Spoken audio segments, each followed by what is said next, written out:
রাজের ফেসবুক থেকে অভিনেত্রী তানজিন তিশার, নাজিফা তুষি ও সোনেরা বিনতে কামালের কিছু ছবি ও ভিডিও ক্লিপস ফাঁস হয়। এই ঘটনায় সিনে অঙ্গনে তোলপাড় বইছে। তিন অভিনেত্রী ইঙ্গিত করেছেন রাজের স্ত্রী পরিমণি এই কাণ্ড ঘটিয়েছেন।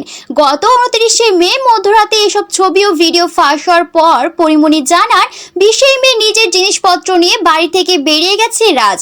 এরপর থেকে সে বাসায় ফেরেনি, ফোনটাও ধরে না। আর এদিকে বাসা থেকে জিনিসপত্র নিয়ে বের হয়ে যাওয়া, ফোন না ধরার যে কথা পরিমণি বলছেন সেটি ঠিক নয় বলে দাবি করছেন রাজ। আর এসব না ছড়ানোর অনুরোধ জানিয়ে শনিবার দুপুরে তিনি বলেন, আমি বাসা থেকে কেন বেরিয়ে এসেছি পরি ভালো করে জানে। কিভাবে বেরিয়ে এসেছি, কেন বেরিয়ে এসেছি তা সে ভালো করেই জানে। ওই দিন বাসায় তার ও আমার পরিচালক গুরু গিয়াসউদ্দিন সেলিম ছিলেন, সঙ্গে তার স্ত্রীও ছিলেন। পরিমণির বক্তব্যকে মিথ্যাচার অভিহিত করে রাজ বলেন, আমি ঢাকাতেই আছি, কাজ করছি। এরই মধ্যে দেয়ালের দেশ, ইনফিনিটি, কাজল রেখা ছবিগুলো ডাবিং শেষ করছি। সুতরাং আমাকে খুঁজে পাওয়া যাচ্ছে না, এটা ডাহা মিথ্যা কথা।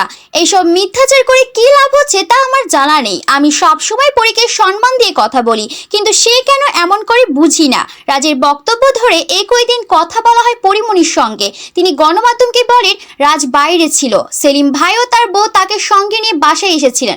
সম্ভবত এটি গত 20শে মের ঘটনা। আসার আগে সেলিম ভাই আমাকে ফোন দিয়ে বলেন, আমি রাজকে সঙ্গে করে নিয়ে তোমার বাসায় আসছি। এসে বলেন, রাজ তো তোমার সঙ্গে থাকতে চায় না, বিচ্ছেদের ব্যাপারে চিন্তা করতে পারো। আমি বললাম, ও আমার সঙ্গে থাকতে চায় না, তাহলে ওই আমাকে ডিভোর্স দিক, আমি কেন দিতে যাব। পরে সেলিম ভাই বলেন, যদি তোমাদের বিচ্ছেদ হয়ে যায় তাহলে বাচ্চাকে দেখভাল করতে কিভাবে কি করবে চিন্তা ভাবনা করে দেখো। এরপর আমি বললাম, বাচ্চা আমার কাছেই থাকবে।